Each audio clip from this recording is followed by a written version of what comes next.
Hello, Narnach here. Welcome back to Grim Dawn. This is the start of my third Let's Play. In this Let's Play, we'll be playing an Arcanist. And we're going to use one of my favorite skills so far. That's going to be Panetti's replicating missile. Basically think of it as a magic missile that replicates. It's a ton of fun. So it's a very interesting counterpart to my previous Let's Plays, because the first one I played a summoner that had pets all about. The second one was a melee pure Nightblade. So playing a pure caster seems like a very good way to complement this. So I'm starting on a veteran mode from the get-go. I am not going to focus as much on lore and other and voice acting and things like that in this Let's Play, because this is my third one. I've got quite a number of loyal viewers who've also watched the first two Let's Plays. And you, as well as I, we know most of the lore by now. So let's not focus on that and instead focus more on the core gameplay. So if you really want to know more about the lore, I really recommend you check out my Nightblade Let's Play, where I basically talk with all the NPCs and let them actually speak their thing. And a lot of the written lore, I'll actually read it out loud as well. Here I'm gonna be skimming quite a bit. So, Arcanist, it is the pure caster of Grim Dawn. And we're gonna be using Panetti's replicating missile. The greatest of the Cartosian Arcanists, Panetti devoted himself to advancing the classic arcane missile. His triumph is an alteration that seemingly defies the law of conservation of energy, causing the missile to be replicated on impact, spawning multiple copies of itself. So, you hit, it fragments, and it hits for elemental damage. So it hits for both fire, cold, and lightning damage. And it has a small AoE. As you level it, it gains more damage. You have a distortion upgrade, which gives it a chance to pass through enemies. And it also will start to do ether damage, and it boosts the fire damage on top.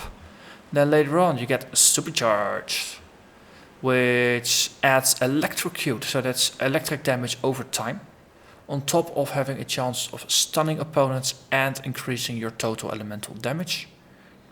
Finally, you get proliferation, which gives you extra fragments with more radius. So it just gets fireworks all over the place. So this is going to be my main skill line I'll be investing in.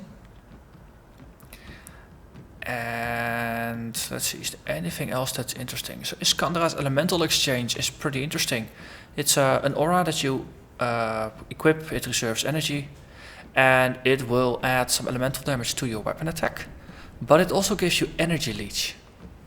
So the interesting thing is, if you have a build that doesn't have enough energy regen to sustain your missile, using something like this in combination with a ranged weapon to leech energy when you are low on energy might be an interesting trade-off. I'm gonna focus on generating a lot of energy, so I don't think I'll need this. And inner focus might be useful at some point, but for now I'll be focusing 2 points in the main stat, 1 in the Panetti's line. And as I get new skills, I might occasionally just put points in all the different skills to at least try them, see if I like them, and if I like them, they'll become part of the build. Otherwise they don't. Let's see, devotion, we'll deal with it when we get there. So for now, we need to equip our skill. So, Panetti's. It's a magic missile. And it shoots.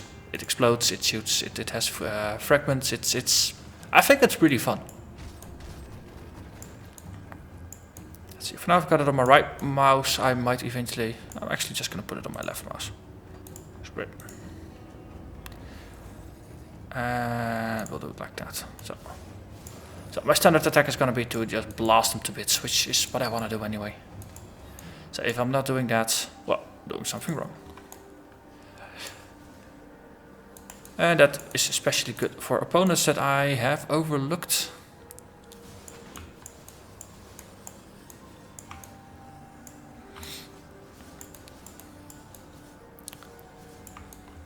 So playing this on veteran mode, so monsters are quite a bit tougher actually than they normally would be. But it does make things interesting. Also, we found a gun. Interesting. But it has a chance to cast Fireball on hitting stuff. That's also pretty interesting. And it's a ranged weapon. Probably end up using pure caster weapons just as something different. But I have to say, guns are a viable option as well. I mean, they don't use mana. This one actually does quite some damage. But on the other hand, come on, look at this. Panetti is just so much fun.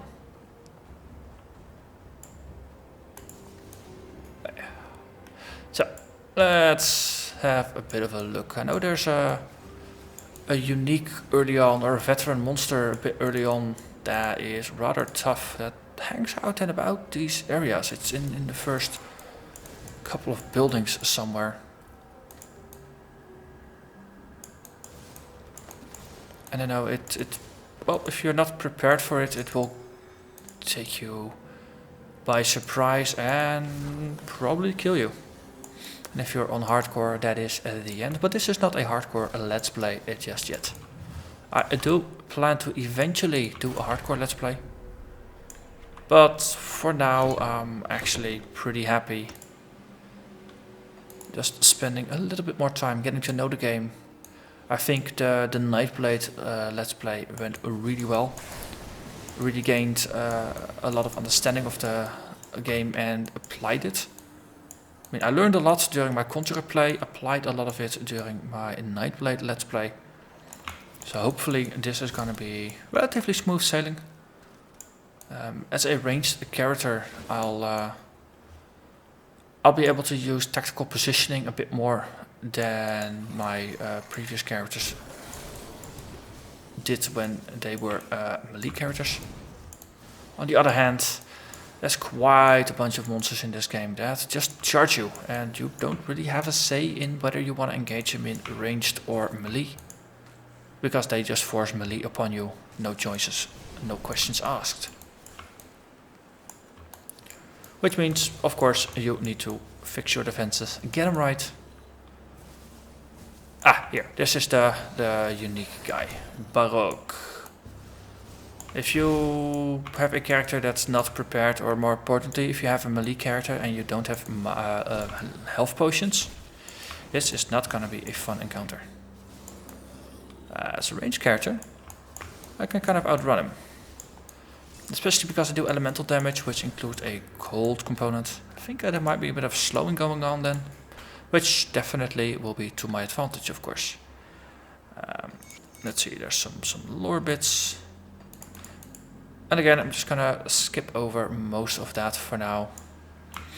If there's some things that I either don't recognize because they are part of the new content, obviously the new content, I'm gonna read all the lore and dive into it. So I am actually very curious what the deal is with the old gods. But other than that, I might read the occasional lore bit that I personally really liked. Playing on veteran mode, you really do level rather quickly. Let's see, Kalados Tempest.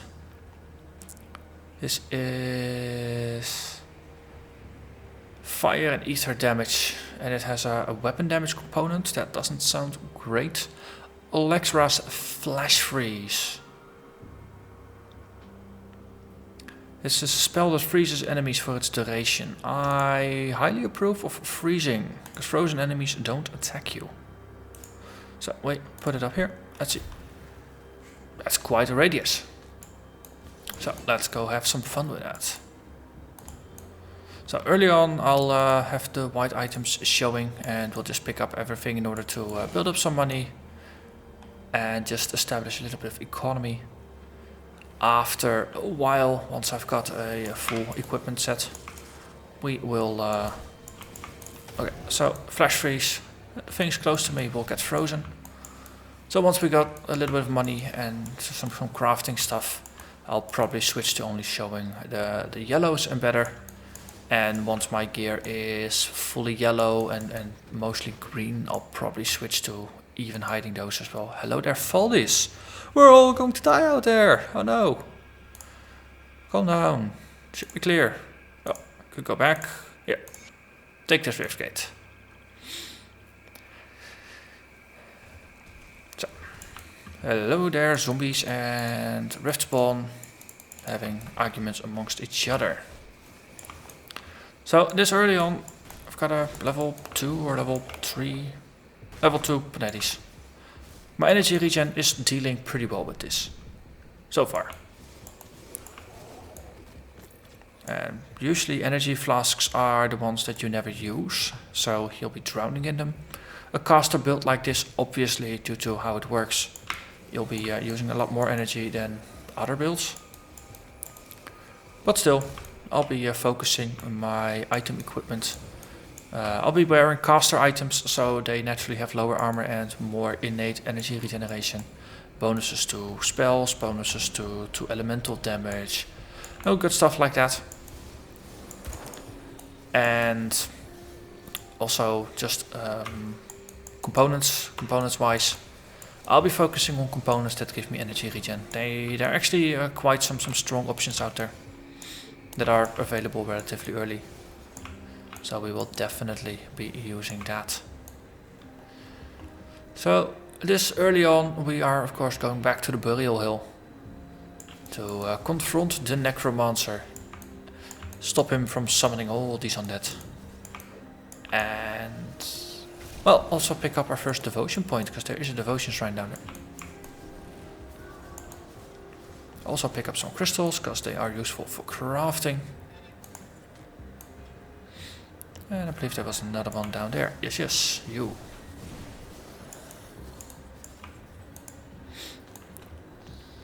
So I think some strong mana regen, some faster casting. Increasing cast speed means more missiles, means more fun. My energy is low. And running out of energy, it can happen this early, because none of my gear actually supports my mana intensive habit. And this is the kind of armor I'm talking about. 1.8 energy per second. Currently I'm generating 6.85, so this will boost me to 9. And is there anything better over here? This is a better shield, that's obviously good. And eventually, there's going to be weapons that also help you with caster properties and things like that. So we'll go for that. Attribute points, I'll probably end up just spreading them all about. You need quite some spirit to boost your magical damage and your energy regen. You always need some physique for your armor and for life and regen and cunning. Actually, I think that if you want to use pistols, then you need cunning, because the physical component of that obviously scales with that. Duration, it benefits from dex, so if you have damage over time effects, they benefit, but for us that's only going to be the electrocute that we get later on. But early on there's not going to be a strong damage over time component, so we don't really care about the dex, to be honest. Only where it's needed to equip stuff. Oh, I might just decide to go like 40% physique, 30% and 60% spirit, and just ignore dex completely.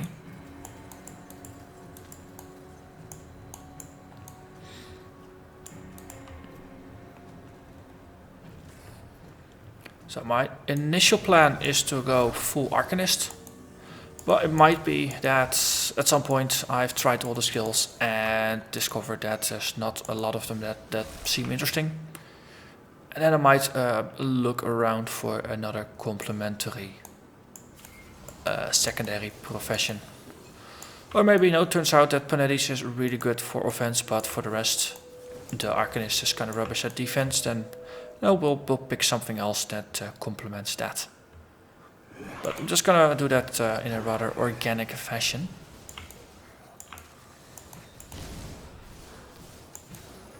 So we'll see how full the skill bar ends up being. So of course with the Arcanist I had a nearly full skill bar, which was funny considering I was using standard attacks that had chance-based proc effects, because the Nightblade obviously has a lot of dual-handed attacks that have a chance to trigger. So can I just walk up to you and then freeze you? Yes, okay, but as a hero you are kind of resistant to freezing. But still, we got some decent items. We have a journeyman's pack over here that has some more flasks. Another plank, a shield. My inventory is full. What else? Oh, new pants, that's good. Everything else seems just worse than what I've got.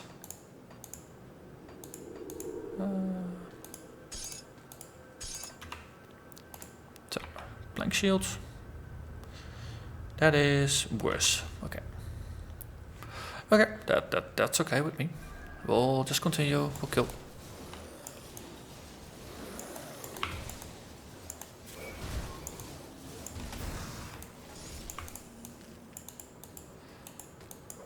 Okay, let's get out of there away.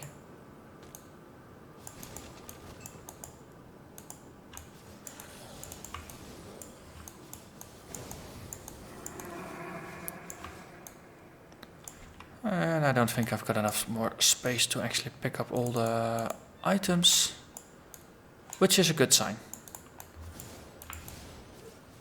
It's always good to have full pockets. Okay, you guys freeze and stop attacking me.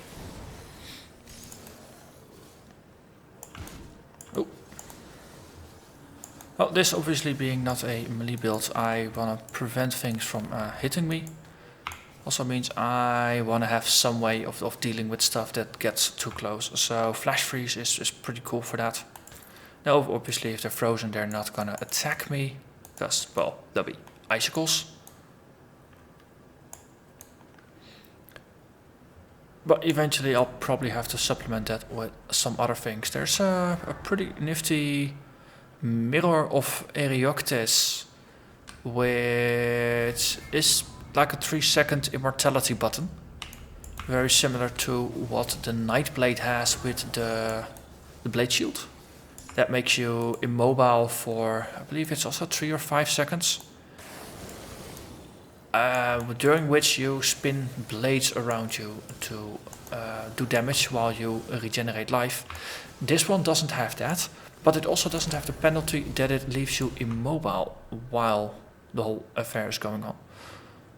Also, I believe a better shield than this just dropped, because it has more block chance. Lower block chance, but it blocks more. Well, let's go with that. So, a silver band, that's good for energy regen. And we offer up a ether crystal. We get our first devotion point.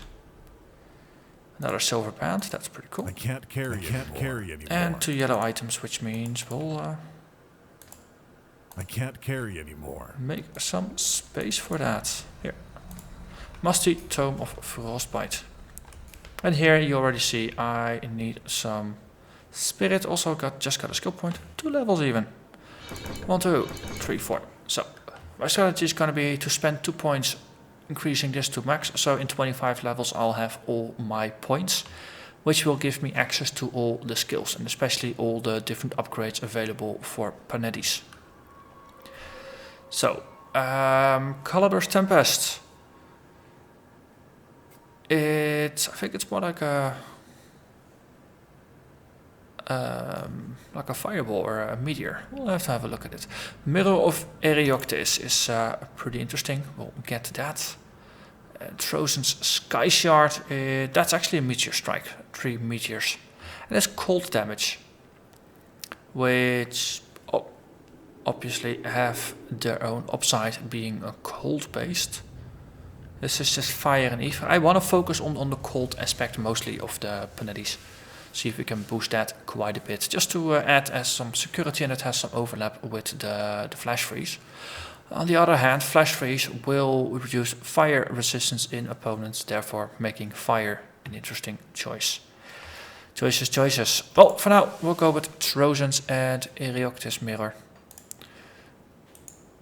So, Trojan and Erioctis. So, yep, I'm currently using the mirror, but I can still walk about while I'm actually immortal for 3 seconds. And Trojan Sky Shard is, no, it really looks nice. And the damage it deals is not bad either. It's cold and lightning. And devotion. So, as always, lots of choices. And let's see, I believe I had something for going down here. Elemental Seeker. It gives a chance to cast a living elemental for 5 seconds, which sounds really cool. And because it's all elemental damage, it really synergizes with the fact that my main attack is also elemental. So that's going to be pretty cool. Detonation causes energy burn in opponents, which is nice against casters, and it stuns. And it has a 1.5 second recharge, so this is gonna cast quite often. So I think this is going to be my end goal. For this we need purple and we need green. So as a result we'll need to go well, purple and green. And we're gonna go down the tree and we'll just pick out the things that look interesting. So for now we'll just pick the base for both. We have a Guardian's Gaze down here, for example, which is Chaos and Poison, so that is not complementary. Scorpion Sting, also Poison, is not complementary. Twin Fangs is Piercing and Vitality, that is not a complementary. The Spider is just pure stats. It's some Cunning, it's some Spirit. Chaos Resistance is not easy to come by, so that's pretty cool. And a bonus to Cunning and Spirit, which is not too bad. So Spider is potentially interesting. Raven, Spirit, bonus to all pets. The interesting bit is of course that the Eldritch Seeker is something we summon. Presumably that counts as a temporary pet, therefore it synergizes. Let's see, Fox is bleeding. I think I like the candle. It's all bonuses to elemental damage and some bonuses to fire, because well, obviously a candle burns. We have the hawk. Less cunning requirement for ranged weapons is pretty useful. Shepherd's Call is for pets, that's not going to be relevant for us. Oh, and there's energy regen in the Raven. So Raven and Candle seem like pretty good choices early on. This gives us green. This gives us green. Together there are 9 points, so that gets us to 10 green points. We need 18, but I believe with more points invested we will get access to some higher level things. Or we need to get some overlap. And obviously next time we pick up purple and then we unlock a whole bunch over here.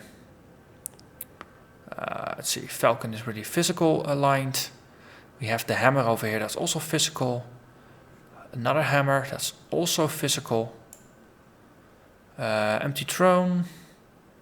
Pierce resistance, chaos resistance, ether resistance, stun duration reduced. So this is a very defensive one. That seems pretty cool. 5 points, that's pretty easy to grab. Scythe, it also requires some blue. It has some health regen, energy regen. This is just a whole general node. No, there's lots of options to eventually get to the Elemental Seeker. But for now, let's stop focusing on that. I believe we might actually be done here. So let's cast our portal and get back to town. So I have a chat with John Bourbon. I need some time to Thank plan you. our strategy. So they are happy, they are grateful. We can help them win-win situation. So kill some things and sell all the things that we are not gonna use. Let's see. So, let's see, that's just a dagger. Pistol, book. So we gained a lot of stat points from just investing in our main line, which is pretty cool, because then this way we can just save up these points and use them whenever we want to equip something. So we're gonna go with a tome for the offhand rather than a shield, because, well, tome is way cooler. I think the gun we have is better. So that's something to keep. And eventually we'll have access to some caster weapons, though early on in Act 1 weapon selection for casters is a bit limited. You have no physical weapons. Eventually you'll see some daggers with caster mods. Obviously you got pistols, which are ranged weapons and therefore usable by casters that don't want to get their hands dirty. Gear like this is pretty cool. Energy regen built in, some fire resistance. I'll try to keep shopping just to things I do in between episodes, but for now just have a quick look. Ooh, this is also pretty cool. Health regen and energy regen, but not enough copper. Eventually we'll get a second vendor. We'll get access to crafting and in other towns. See, this is the person we just helped. We just got some iron and we got some scrap, which is pretty cool. Quartermaster Sybil, looking for her brother Milton. Let's see, vendor and all the other things. So I've got multiple questions over all the series I've done of where can you respec your points. Greetings, child. Sadina over here is the person who does that. She's the spiritual guide. Should you require... And if you talk with her, here is your point respec screen. So you can just spend iron bits to refund points. So that's the nice thing about this game. All the points you spend up here in the skill tree, you can just undo. You cannot reclaim points from your mastery. That's the one thing. So points invested here, you cannot reclaim. All the skill points here, you can reclaim. As well, devotion points. You can just click on them, spend iron bits and ether crystals. This is hungry for ether crystals. Farewell. But you can respec your skill selection and your devotion selection in this game at that NPC. So just get that out of the way before people ask it again. It's easier to show people than that they have to ask. Welcome to my rift kits. You don't remember. Kasparov here. Of course, we got a skill point because we already had crystals. So we gain another skill point, which is a bonus. So we'll spend it on our primary skill, on Panetti's. And then we are pretty good. Well, lastly, we'll have a chat with Barnabas down here. The captain send you over? Okay, You must have done is quite this enough impressive. prep? Excellent. Since I've cleared out of Dennis Slith, this key will open the cellar. I was lucky enough to get enough scrap already, so we immediately fixed his mill. And then next episode we can go down the hatch over here in order to drive some slith out of the basement. But this is going to be it for this episode. I generally try to keep episodes between 20 and 25 minutes, though Grim Dawn has a habit of having a bit more space between natural resting points, so it will not be uncommon to have episodes that are closer to the 30 or 35 minute mark. So with that, I'm going to thank you very much for watching, and I hope to see you again next episode when we continue our journey and we'll see what this new patch has to offer us. See you next time. Bye bye.